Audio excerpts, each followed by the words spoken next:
Keisha, What? why am I never saying at the exam? I never have enough money to pay the school fees, so I just couldn't do the exam. Hold on, Keisha, hold on. What? Say I hear about the PNP First in the Family program. No? What that? It's a program where if you're the first in your family, if you attend college or university, you get a scholarship for funded. But me already there college, that have nothing to do with me. Keisha, calm down. Yes. Hold on now. It no matter if you're already in college or if you just got started, you can still get it. So does that mean that my little brother get to say that I made it? Definitely. You're gonna be the first, but you definitely won't be the last. That sounds fun. Sounds good. Keisha, that sounds great. What else, man? It sounds like time come for sure. Education is the bridge between struggle and opportunity. It is how we lift families and grow a modern economy.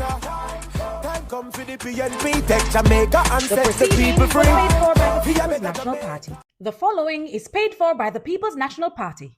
Yeah, every month my parent and still no one nothing, bro. Yeah, that's why I rate the PNP plan, you know. Oh, the plan to remove the land cost from the low-income house them? Yeah, man, the same plan that G. House price a drop both are ground.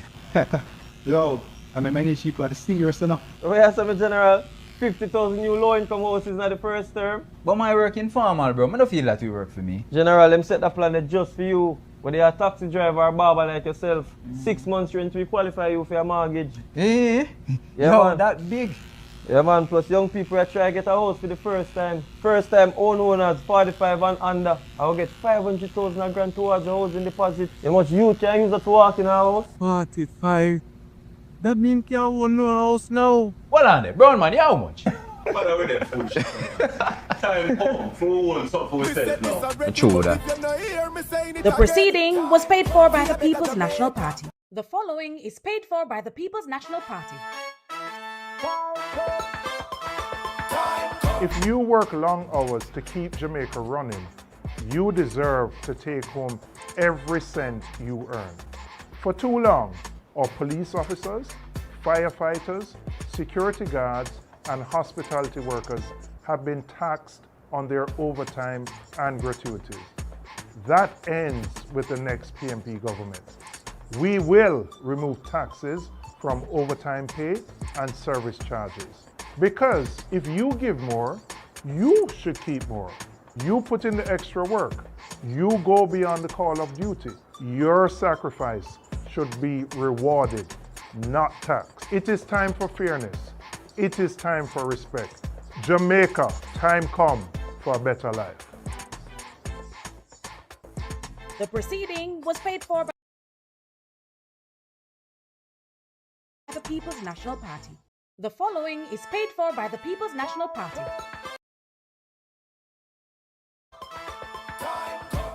Prematurity is a medical condition, not a cause of death. I am not speaking to you as just a politician, not as a PNP, not as a doctor, but as a Jamaican. We must put Jamaicans first. We must modernize hospitals and clinics, expand primary care, train and keep more nurses and doctors, strengthen maternal and child health, and expand mental health services in every parish. This is about more than healthcare. It is about life, dignity, and hope. Because in a new Jamaica, no mother should fear losing her baby or her own life, and no Jamaican should be left without care. Jamaica, time come for a better life. The proceeding was paid for by the People's National Party.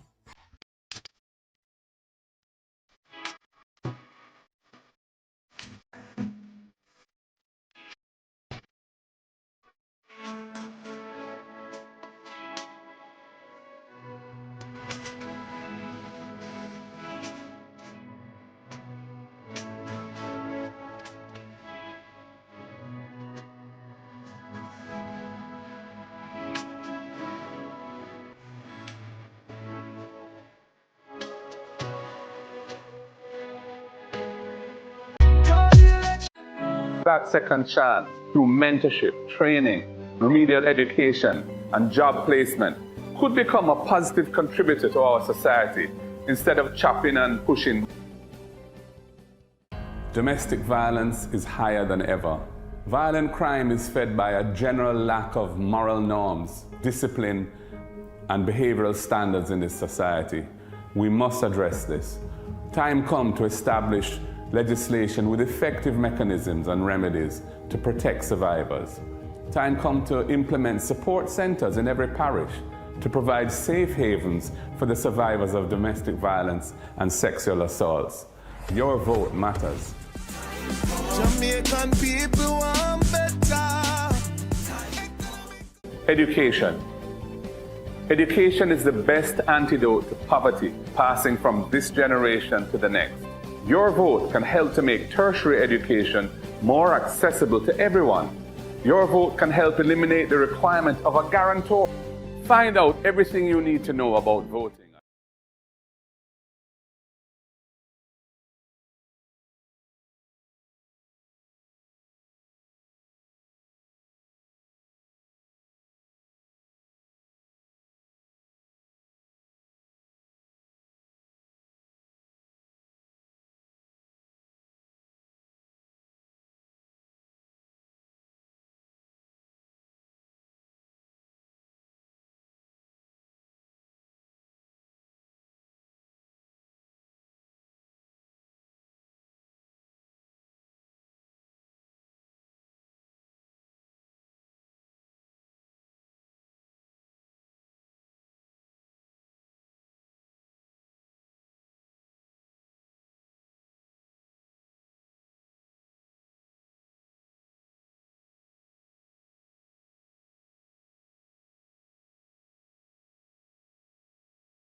goldingja.com/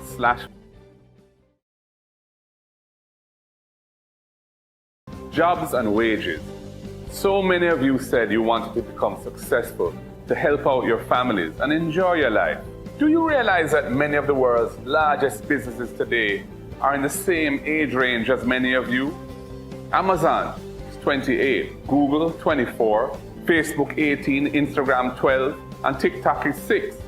New technologies will continue to disrupt and supersede existing industries. And as the world goes increasingly digital, Jamaica must not be left behind. We need our own digital transformation, bringing affordable broadband internet to every Jamaican home to help our young Jamaicans to compete and outshine their peers across the world. Your vote can help us to make those necessary.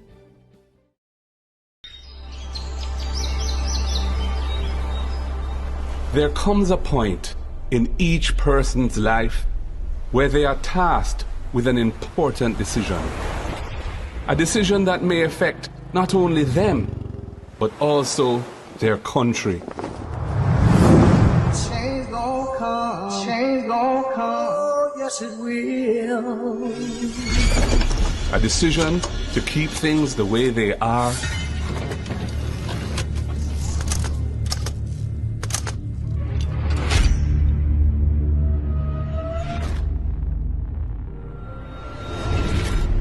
or a decision that will bring meaningful change.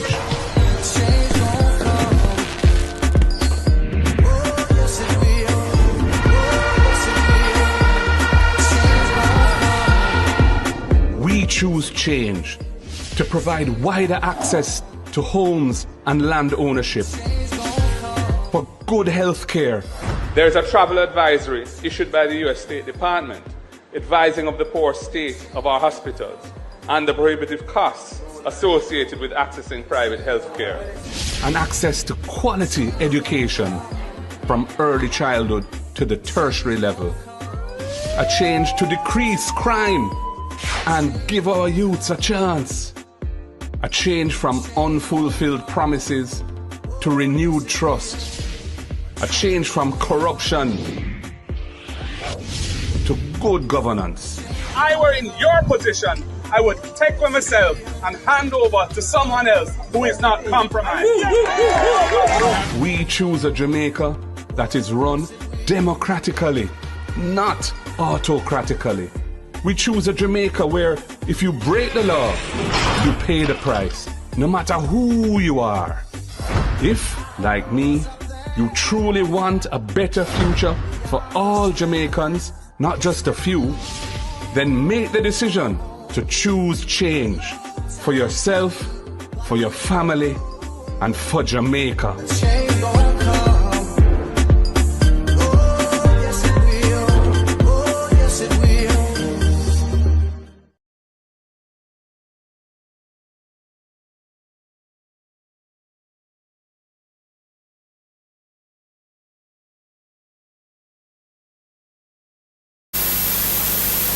Good morning, and thank you for joining us today at this morning's press conference. Cleveland and I will provide some additional information, some required updates and responses to developments across the weekend, as well as to continue to present to the public and the various subgroups that make up the Jamaican population here and abroad, as well as focusing on some segments of the electorate to keep them focused on the correct and appropriate information. As we are now 48 hours away from a new dawn in Jamaica, the elections voting will begin at 7 a.m. on Wednesday, September 3rd, and by 2 p.m. we will have a new PM.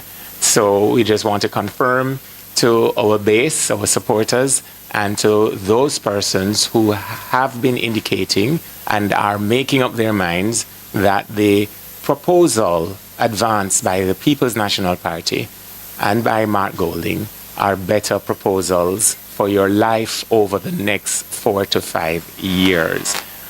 Before we get into the details, I'd just like to bring our attention to today's Gleaner editorial, which is entitled Terrorist Bomb Threats. I will read the first few sentences and elaborate on them briefly. It reads, "It is deeply unfortunate that Horace Chang, the National Security Minister, without offering evidence, accused the People's National Party of responsibility for a series of bomb threats at government offices on Friday. Dr. Chang neither gets nor deserves a pass that he acted in his political role as a General Secretary of the governing Jamaica Labour Party. He doesn't have the luxury of alternating skins for, especially when addressing critical matters of national security, including in this case one of the island's major political parties, of behavior akin to terrorism or something close thereto. If Dr. Chang was briefed to this effect by the police, he should say so, in which case we look forward to the constabulary quickly arresting and prosecuting not only the, quote, PNP elements claimed by Dr. Chang to be responsible for Friday's despicable act, but those who instructed them and on whose behalf they worked." Now, we had responded to this development during our press conference on Friday. 72 hours having passed, there are neither any developments, any announcements from the Jamaica Constabulary Force or a related authority for law enforcement, nor has there been a retraction by the Jamaica Labour Party General Secretary whether or not he was wearing that skin or the skin of the Minister of National Security. But as the Gleaner editorial outlined, still the most respective source of news coverage in the Gleaner editorial has outlined the behavior is reprehensible and unacceptable. I move from that to note that the Minister of Local Government, the candidate for the Jamaica Labour Party in West Kingston, has also repeated a phrase that has already gotten the significant pushback by members of the public, including supporters of his party. The claim that they, whoever they are, will not surrender Jamaica. The word surrender is an interesting word, especially this close to general elections. One only has to surrender something that they have taken hold of, either illegally or criminally. It also, I believe, speaks to the mind of the person who has not only uttered it once, but now uttered it on several occasions in front of a base of his party's supporters. And one can only wonder if incidents that have been happening across the island, including in East Central St. Catherine, are related to the charge by the deputy leader of the Jamaica Labour Party regarding not surrendering Jamaica.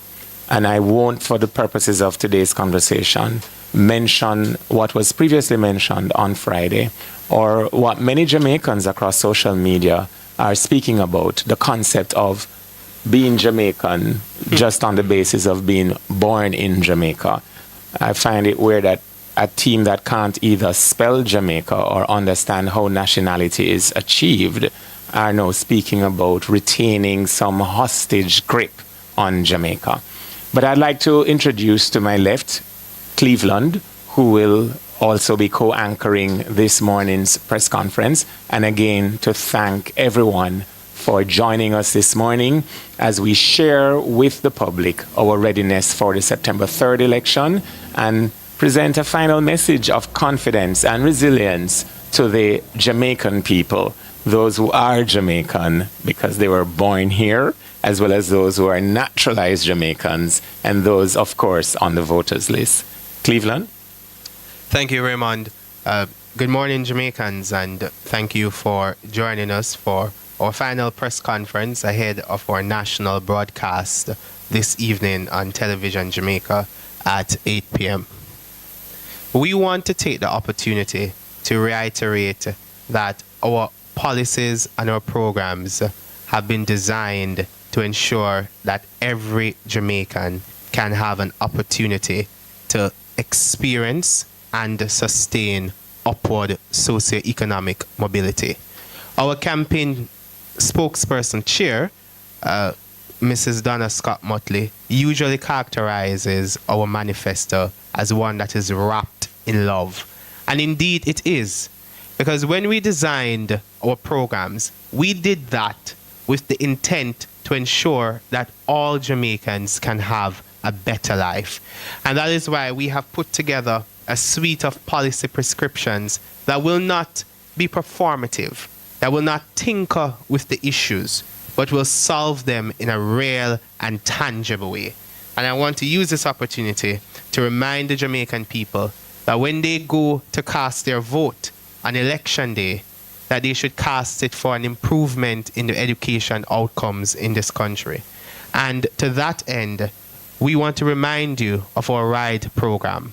Our RIDE program is geared towards providing relief and support for vulnerable parents and children who are based in deep rural areas, who are unable to afford the transportation costs, or unable to meet rather the transportation costs to send the child to school. And we have designed this program with the understanding that there needs to be a mixture of transportation modalities that are provided for our students. So whilst we are in support of a structured and coordinated bus program, we also recognize that there are deep rural areas with interior roads where a bus is not appropriate to navigate the hilly terrain in those areas. And in that case, it would necessitate a smaller transportation vehicle, a car, a taxi. So we are very firm and confident that we have designed the RIDE program and that it will be an effective resolution to the challenges that our rural parents face in that side, in those areas of the country. We also want to remind you of our EASE program, ensuring adequate sustenance for education. And this is geared towards providing at least one hot meal per day for all students who need it. We recognize that many times absenteeism is elevated because parents cannot afford the lunch money to send a child to school. And we are saying, send the child to school and we will ensure that the adequate nutrition that is required for effective learning for the teaching and learning process to be carried out effectively is done, because we will provide the child with one hot meal per day. And we're doing that with the intent over time to move towards providing breakfast as well. And I know some persons will say, but this is being done by the PATH program. But if you recognize and understand what the real challenges on the ground are, then you will appreciate that there are many children in Jamaica who do not qualify for the PATH program, given the rigidities in the metrics to qualify for it, but they're also struggling to afford a meal per day. And that is what we are geared towards resolving. A major proposal that we have made is the adjustment of the income tax threshold. And there are some on the other side who want to pour doubt on it. We are very confident that we will be able to finance the adjustment of the income tax threshold to $3.5 million. We will relax the primary surplus in the budget, and we can do that. If you examine the 5th schedule of the Financial Administration and Audit Act, and you examine further the equation that is embedded in that section of the Act, which was put into law by the last PNP government to ensure a stable debt reduction trajectory, it tells you that given that we are expected to meet the 60% debt to GDP target by the end of this fiscal year, we can reduce the primary balance, the primary surplus that is, and which will create additional fiscal space to the tune of around $70 billion, which can comfortably finance the income tax adjustment. And we have always said that we will also grow the economy at substantial levels that will generate organic growth in tax revenues to finance the adjustment. We did not pull this initiative out of the hat. We sat, we engaged with stakeholders, and we looked at the realities in the country. And the reality is that the middle class in Jamaica is being wiped out. And the reality as well is that Jamaica is heavily taxed. When you look at our tax to GDP ratio relative to other countries in Latin America and the Caribbean, then you will appreciate that Jamaica ranks among the countries with the highest tax to GDP ratio. And against that backdrop, we appreciate that the inflation movement over the last 5 years has reduced the purchasing power of many individuals who earn up to 3.5 million, and even those who earn above. But given that they earn at the lower end of the salary scale, then they are bearing the brunt of the cost of living pressures. So when we will adjust the income tax threshold, we're doing so with our teachers in mind. We're doing so with our nurses, our police officers, members of the Jamaica Defense Force. We are thinking of you. We're thinking about the public servants, who majority of them earn within the region of $3 million to $4 million. You will benefit significantly from our adjustment. This is not a promise. This is a commitment. It will take effect on April 1, 2026. And we will do it without raising taxes, without imposing any new tax, and without adjusting upward any existing tax rate. We will do so because we want you to have more money in your pocket so that you can live a decent life and you can afford a quality of life that is appropriate for all Jamaicans, that affords them the dignity. So, go ahead. We also want to take the opportunity to address what we have taken note of, a promise. And I leave it at that, just a promise from the Jamaica Labour Party to raise the minimum wage to $32,000. We believe that the minimum wage is something that should never be politicized, given the delicacies surrounding an adjustment of it. It requires a careful balancing act to ensure that you are taking into account the implications on both sides of the coin. So the PNP, as expressed in our manifesto on page 31, is committed to a livable wage. And this is not a commitment that we will not carry out. We will carry out all our commitments in our manifesto, but we are particularly passionate about this one because we appreciate the need to ensure that Jamaicans live with dignity and that they can afford the opportunity to experience and sustain upward socioeconomic mobility. So as is expressed in our manifesto, we will establish a livable wage commission that will facilitate the process of consultation and consensus building to arrive at a livable wage for Jamaicans. We will not do it in a way that circumvents, that avoids consultation, because we are acutely aware of the implications on both sides of the coin. The interesting thing, as I pick up from Cleveland, that's a perfect segue to the point I'm about to make. As all of you know, all Jamaicans know, we have had a series of 3 political debates executed by the Jamaica Debates Commission. And I use this opportunity to thank the Jamaica Debates Commission for its continued investment in strengthening Jamaica's democratic traditions.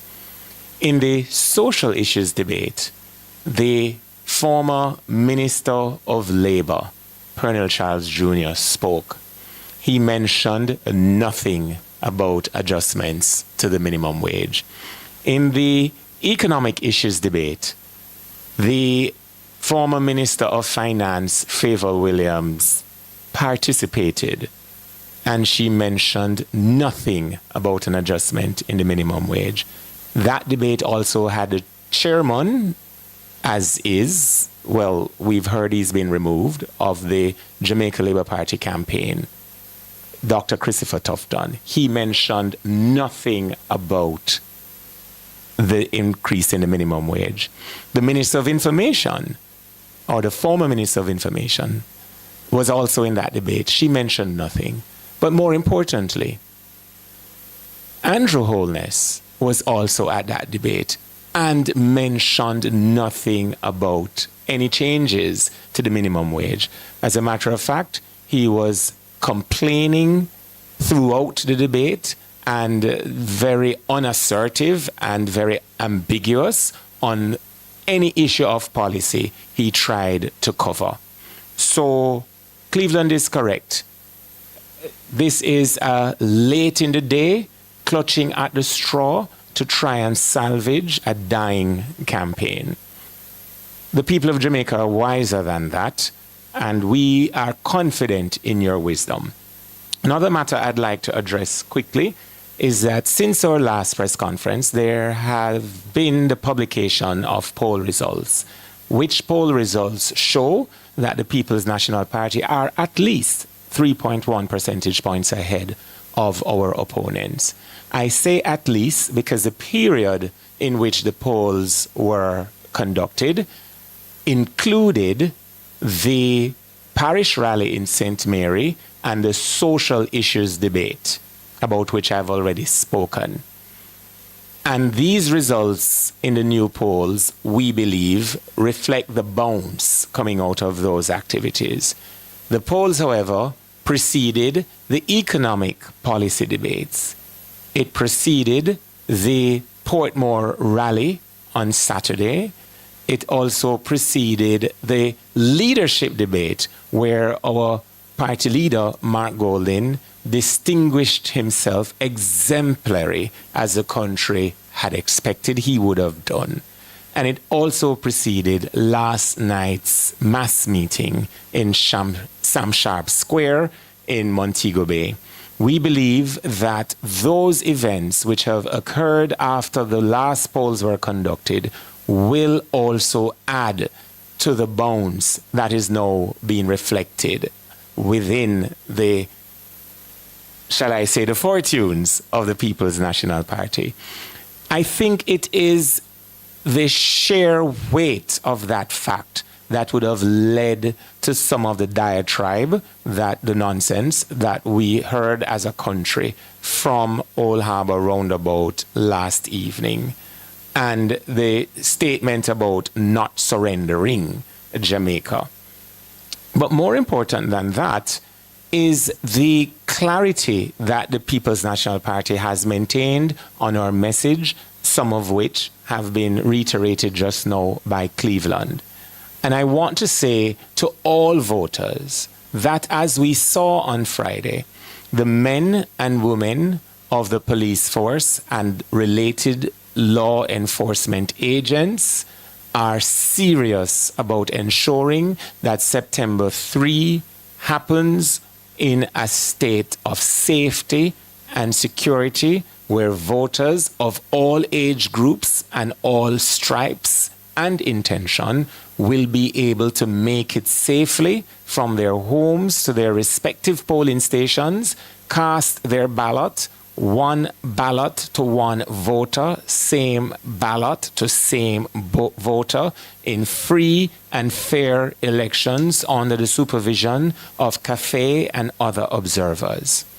We are also confident that attempts to derail, such as happened on Friday, or happened after our peaceful and successful meeting in Sam Sharp Square, will be unsuccessful. What am I speaking about? Last night, after our Sam Sharp Square rally, some of our buses were targeted by people clad in green, throwing stones. One young lady, at least one, is now hospitalized as a result of that act of violence. We're seeing a pattern of intimidation as well in southern St. James and in southern St. Elizabeth, where young people, mostly young men, are being targeted and arrested without a clear reason being given for their incarceration. And that persons are being visited in their communities where police officers are asking for them by name.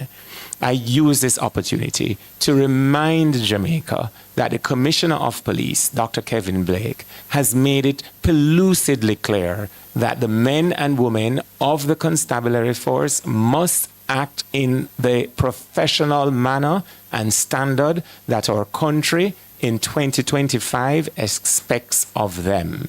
We make no further statement nor accusation, just to say that the seeming habit of persons being visited in their communities and pictures being shown of them on telephones, and even in one case that I am very closely aware of and which I am monitoring, the individual said that the police officer did a better job of canvassing his intention to vote on Wednesday than the canvassers that had been deployed by either party to go into that community and to visit him. I'd also like to speak to an issue, though I don't want to elevate it, because my granny said if you follow a fool, you turn bigger fool yourself. Where in my own constituency, my opponent has been wont to be on his public address system, making very errant and dastardly accusations of, he believes, theft while I served in St. Elizabeth. And I served in St. Elizabeth up until February of 2016. What he's actually saying of the men and women of the police force is that the constabulary is the most lethargic in the world. Because if there was a case to investigate, and 9 years later, someone who has been as public as I have been over that time, they can't confirm and act upon these accusations being bandied about by one person and one person alone, my opponent, then it would be a serious accusation levied at the feet of the Jamaica Constabulary Force. But as one constituent said to me, When you are MP, get rid of all of the waste, including the leading waste man and the leading waste manufacturer. I use this opportunity, therefore, to recommit to Jamaica that the 63 candidates assembled by the People's National Party are Jamaicans by birth. We are patriots. We are sons and daughters of the soil. We understand that our role in these elections is to campaign vigorously and within the law, and to ensure that upon our success, we represent the people who elect us with every fiber of our body, with our hearts and with our souls, because we are committed to bring to life Mission Jamaica Love and to bring to the leadership of government Mark Jefferson Golding so that Jamaica can be transformed during his tenure, and that this country can become not just the country, the land of our birth, but the land within which our dreams can be achieved,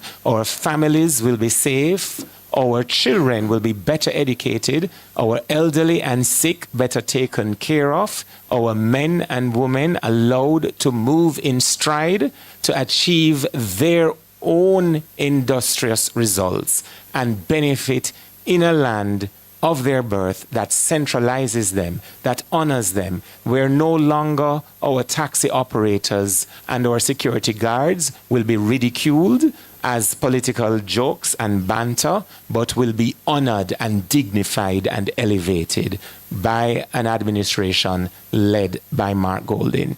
To voters going out, therefore, please do so swiftly. Carry your identifications. If you don't have a current voter ID and your name is on the voters list, you will still be permitted to cast your ballot. You will be asked to do an affirmation or to swear on. There is information at all polling stations that captures unique data. You may be asked some questions. Answer the questions clearly and respectfully. And we are also confident that the men and women that have been recruited by the Electoral Office of Jamaica as poll clerks and presiding officers and other election day officials will act in the manner of their training and will eschew their own political intentions and be open and clear communicating to the voter so that our voters are able to put their X beside the head, and some may do otherwise, but that they will be allowed to do so without any intimidation or any overreaching by instructions that are weighted one way or the other. Thank you, Raymond. And whilst you're speaking, I got a message from a friend who's a security guard, and he asked if there's anything in there for me in the manifesto. And I thought it's, again, a perfect opportunity to remind the Jamaican people that a signature proposal from us in this election cycle, which will be done, is the removal of taxes on overtime pay. And we appreciate, to my friend who is listening to me, we appreciate that majority of the income that is earned as a security guard comes from the overtime that is done. And we are committing to you to remove taxes from overtime pay. You will have more money in your pockets to spend in the economy. There will be greater levels of economic activities being stimulated. The government will be able to recover funding through its indirect taxes. So we are not of the view that our proposals, our programs, and what we will do will be done in a fiscally reckless way. So we will give back $35,000 per month from our income tax adjustment. We will give you back money through our removal of taxes on overtime pay. We'll also remove taxes from tips as well, because we appreciate that the country has gone through a period of fiscal consolidation, of belt tightening. We have made the difficult choices, particularly in the last PNP government. The country has achieved a degree of macroeconomic stability, largely an outcome of the difficult fiscal and economic reforms that were pursued and implemented by the PNP, for which we paid the political price in 2016 to get the country where it is at today with respect to that stability. And we are committed to safeguarding it. We enhanced the fiscal rules to safeguard that stability. The downward movement of the debt to GDP ratio is an outcome of what we did to make it legally binding on any government to ensure that the ratio reaches 60% by a particular legislated timeline. I also note, before we field questions from the media, I've seen this nonsensical argument in social media that PNP is relying on JLP's economy to fund its proposals, which indicates that the economy is somehow doing well. And I want to put on my economist cap right now. There's a difference between macroeconomic stability and the real economy.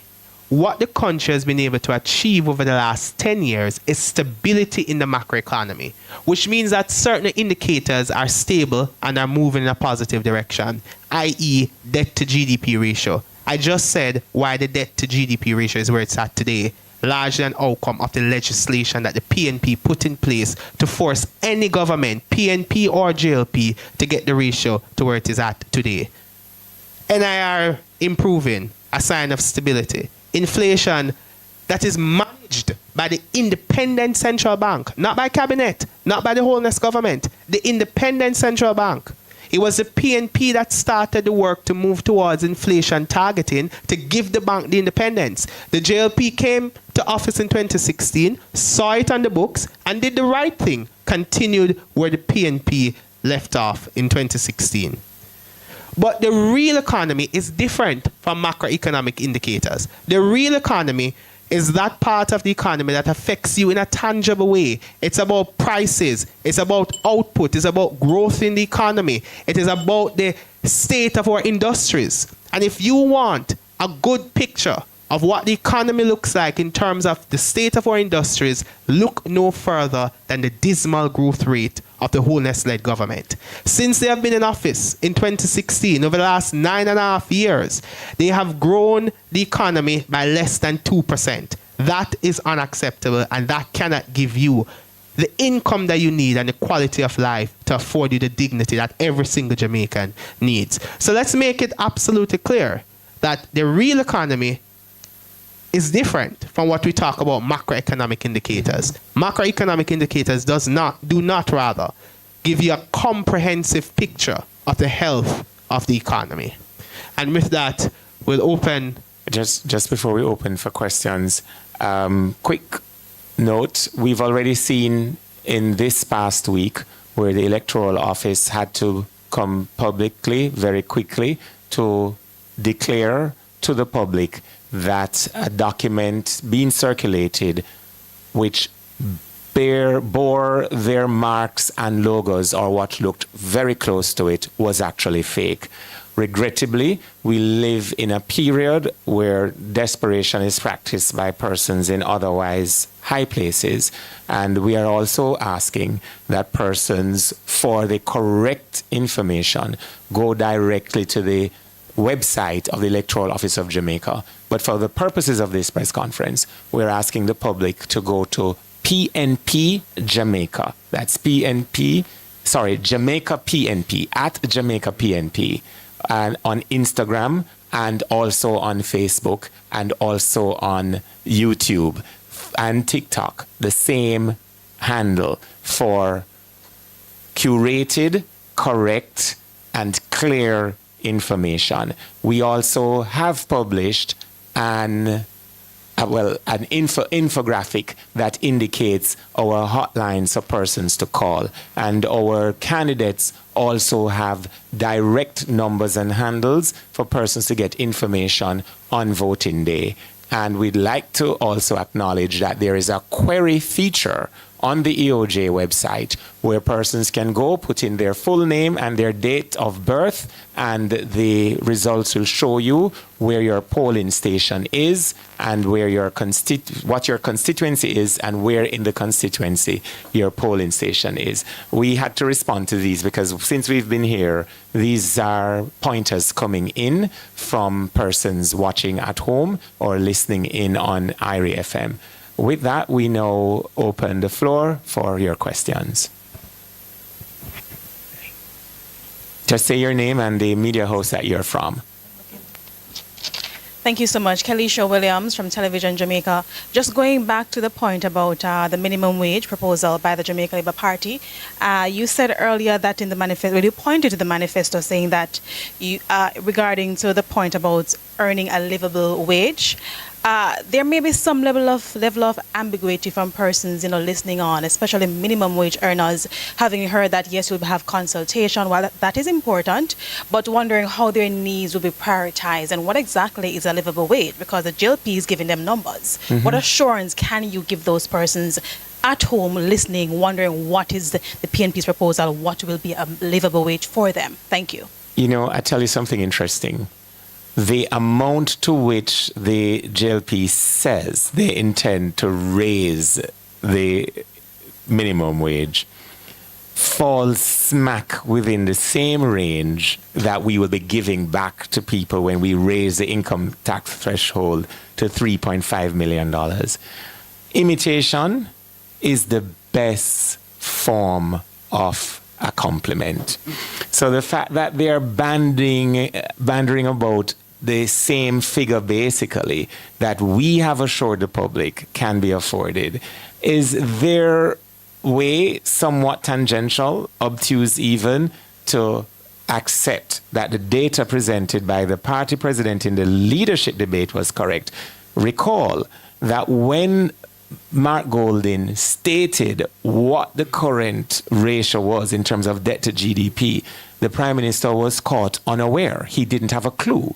So now that he and he alone, not his finance minister, not his labor and social security, roughly the same figure, I think he has been briefed.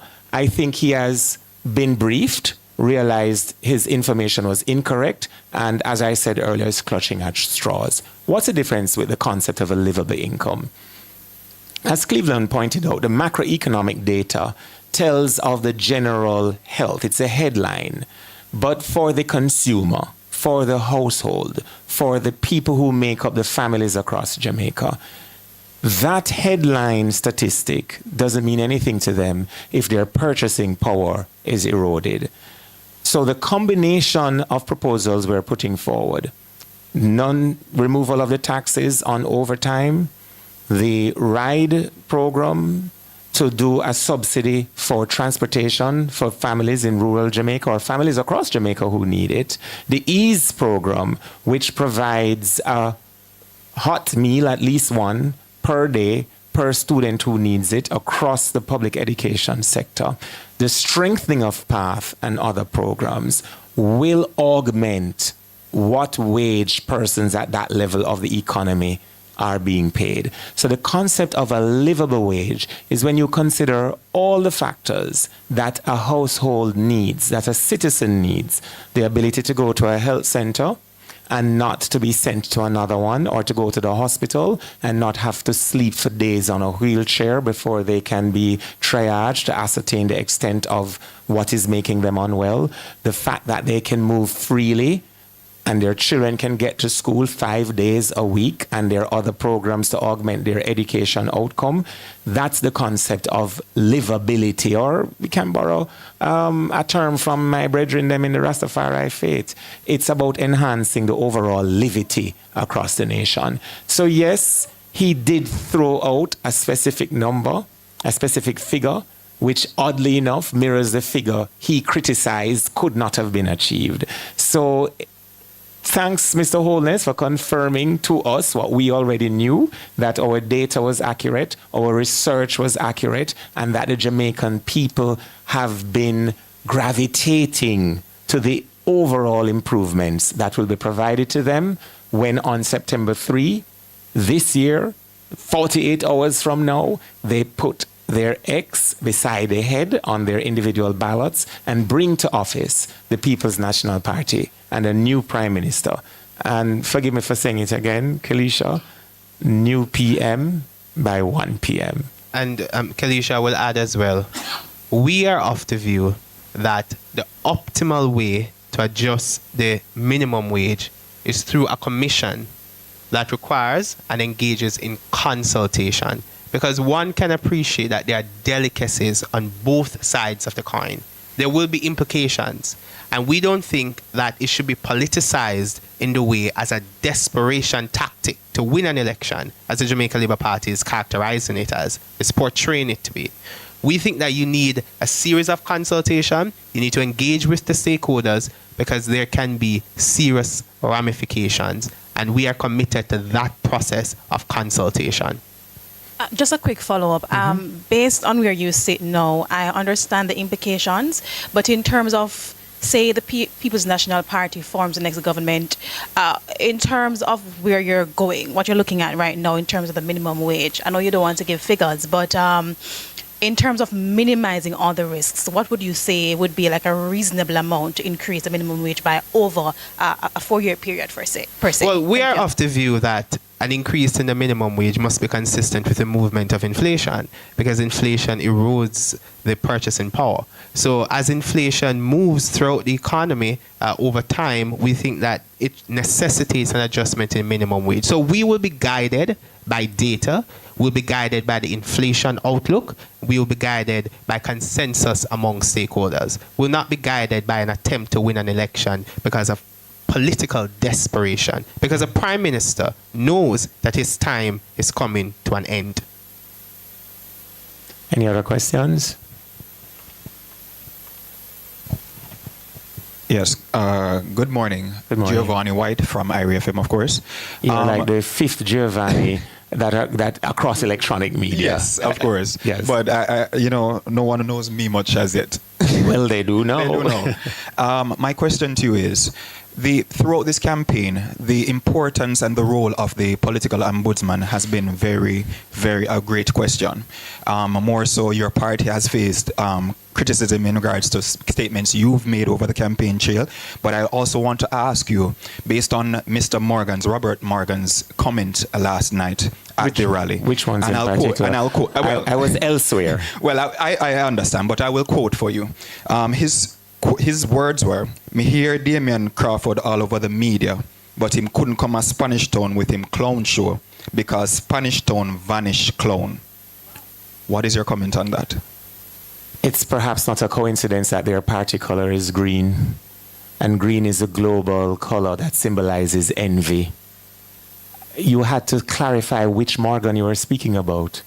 When somebody says Damien or Crawford, there is no doubt in the nation as to which Damien or Crawford you're speaking about. That Morgan still a keep is my first response.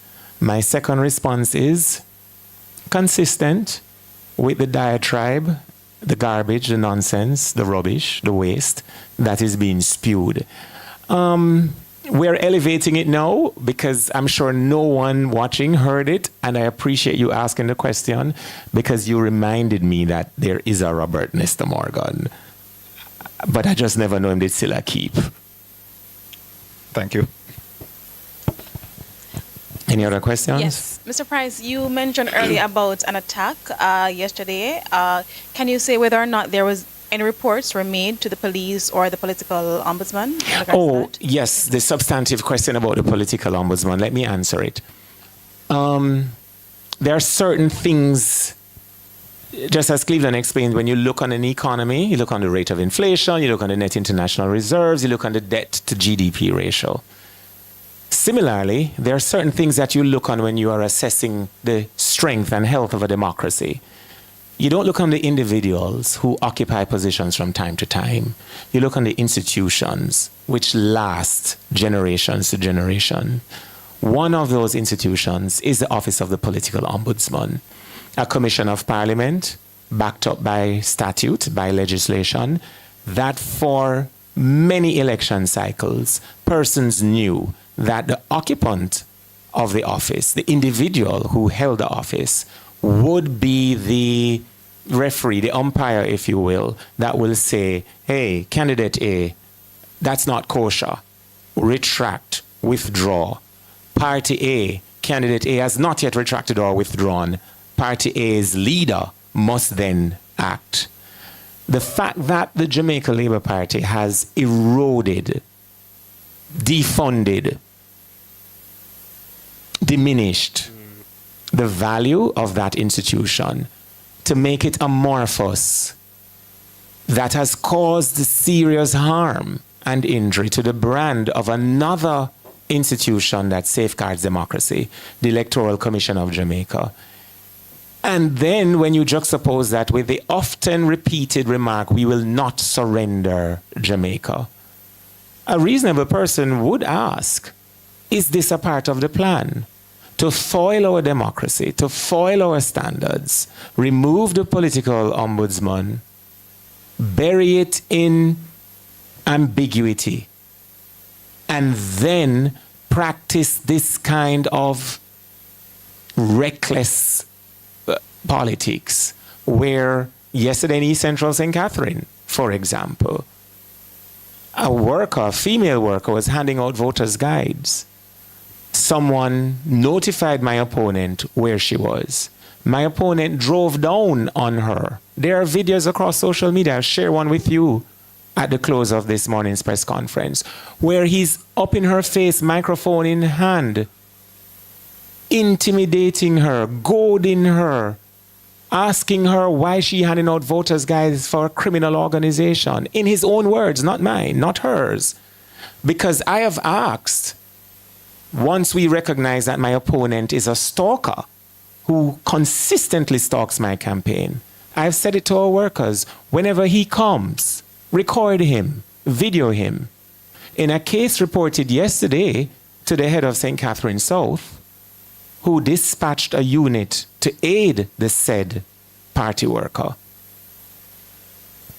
the close protection officer assigned to my opponent is also seen in a menacing way charging at the party worker. Who do I report that to this morning?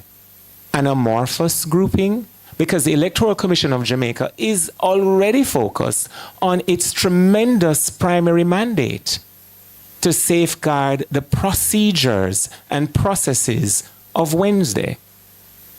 So I join the rank of Jamaicans who are saying, then that's why them did do away with the office of the political ombudsman, so them are things you can go along without any checks and balances being made.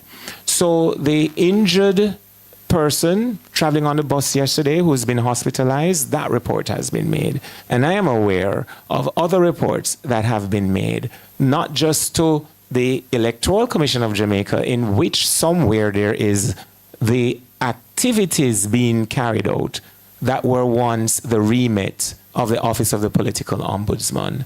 But in the example I have given with East Central St. Catherine, our candidates are advised to report to Party Central, and in a situation of emergency, such as yesterday in Christian Gardens, where residents called me, not knowing the man that had charged that the worker was a police officer, my opponent's CPO, but just said, Mr. Price, send police quick, because a man where I walk with Terry Long just pull gun pan one of the PNP woman them. It's despicable. It belongs in the Carboniferous era, way back in human evolution. And God is still God, you know. And nobody escapes him or his judgment. And we are a praying party. We are the people's national party. We know the nation that they're born in that gives them their national identity. And we have never, going back to 1944 with universal adult suffrage, we have never attempted to diminish the importance of universal adult suffrage and people's right to vote. We were not the party that said, if we don't win on election day, we're going to lock down Jamaica tighter than a sardine can. We were not the party that said we will never surrender Jamaica. We were not the party that said I'm going to stand up at crossroads and sit downtown. We have always been the party to say vote for the PNP. For sure, put your ex beside the head. But we don't intimidate and we don't violate. And we will never start doing that. Do you have questions? Yes. Thank you so much for the opportunity. I'm a correspondent of Japanese newspaper called Yomiuri Shimbun. And I would like to ask about the foreign affairs. As the poll have shown that your party you had a positive result towards your party. But I wanted to know what kind of change will you bring to that in terms of foreign affairs if you were to take power? Mm-hmm. And also, I'm especially interested in what kind of relationship do you want to build between United States and China, which is like the major economic power that has strong influence on, you could have, well, it's already having strong influence on your country. All right, thank you very much. And welcome to Jamaica. Welcome to the headquarters of the People's National Party. And if you never know, so Jamaica, little about Talawan with name gone abroad, the fact that we have a member of the Japanese media here with us, monitoring not just this press conference, but the upcoming general elections, tell you we're large and in charge. We are Jamaica, even if some people don't know that once you're born here, you're a Jamaican. Sorry for that, Nika. On the foreign affairs front, even while we were a colony of the British Empire, and South Africa was also a part of the British Empire, Norman Manley, then Premier, took the stand based on principle, human dignity, and individual nobility, which everybody, as Christians, we believe, everyone is born to be respected, to have access to dignity and their own nobility. That's our primary principle. We also are the party of social justice. And there is a concept that says, if one person is denied justice, then all humanity is denied justice. So our stance then as a colony against apartheid, or apartheid if you prefer, has always been the foundation phenotype, or the foundation symbol of our approach to the global family. The question about China, Jamaica was one of the earliest countries to have established diplomatic relations with China. We have exceptionally good diplomatic relations with Japan. I could even mention my own dear friend Karen Gibbs, who is a teacher of English in your native land. Jamaicans are, well, the very concept of the word diaspora. Jamaicans are a traveling people, and wherever we go, we establish good relations in those countries. Our motto also speaks out of many one people, which we could elevate as a global standard. So the question regarding the United States, apart from the homeland, most Jamaicans live in the United States. It's a dear, that nation is a dear friend of Jamaica, a mentor over many generations, a symbol of families going there to help families here. As a high school student, some of my textbooks came from Uncle Cecil. Some of my school supplies came from Auntie Paulette, Auntie Sybil, Auntie Rita, and I could go on, to also include those relatives in Canada. I am a reflection of the average Jamaican. So I know that when I express these words, all Jamaica understands. Now, in families, you have what is called a middle child. the middle child sometimes is closer to the older sibling or closer to the younger sibling. I think Jamaica is the middle child of the global family. We love all our brother and all our sister them with passion, with sincerity, and with principle. So we monitor developments across the globe. And we monitor changes in policy when there are elections or changes in leadership across the globe. We have closer relationships based on the history of our country. So we're members of what was formerly known as the British Commonwealth. We're members of the Organization of American States. We're members of CARICOM, which bears the DNA of Norman Manley. And we are also members of the United Nations. So our foreign affairs approach, when Mark Golding becomes Prime Minister, will be consistent with when Norman Manley was Premier, when Michael Manley was Prime Minister, when P.J. Patterson was Prime Minister, when Portia Simsimila was Prime Minister. As it was with them, it shall be when Mark Golding becomes Prime Minister by 1 p.m., new PM by 1 p.m. on Wednesday. That has a lot of cultural nuances, Mika, so I'll explain it to you after the press conference.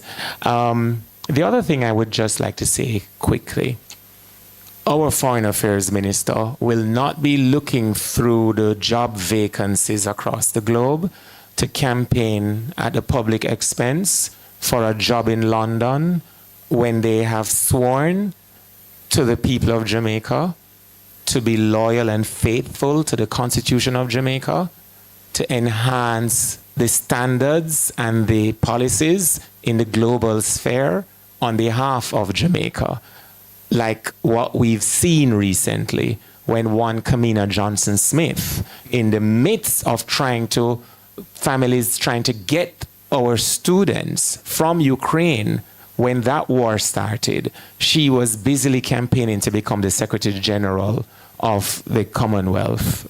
So Jamaicans here and abroad and foreign nationals everywhere can look to Jamaica, small as we are, not just when our flag flies high on the medal podiums at international track meets, or when they hear the song One Love by Bob Marley, or as many people refer to our anthem as Jamaica Boom. In Jamaica, and certainly in the People's National Party, are conscious patriots who understand internationalism and that we live in a global world, a global family, where all countries, despite wealth, despite how long they've been sovereign, and some that are still colonies, are entitled to respect and honor based on principles. And I must use this opportunity to say to you, as a Jamaican, speaking to you as a Japanese, that the assistance through public aid, taxpayers in Japan, that your government has provided to Jamaica over many years is greatly appreciated and has always been dutifully applied. And we will continue in that regard. Thank you very much. All right, if there are no other questions, Cleveland, you, sir, by an earlier coin toss, have the closing remarks. Thank you, Raymond, and thank you to all Jamaicans who have tuned in. We are very excited for what will unfold on election day. We are very confident that the people of Jamaica will choose change. And in choosing change, they will elect the People's National Party. So on Wednesday, Jamaica has a choice between desperation and dedication, between last-minute promises and costed, rushed initiatives that will not benefit the people in any tangible or real way, and people-centered plans. We are ready. The People's National Party is ready. Mark Jefferson Golding is ready. And most importantly, Jamaica is ready for a government that puts people first. We shall see you at the polls.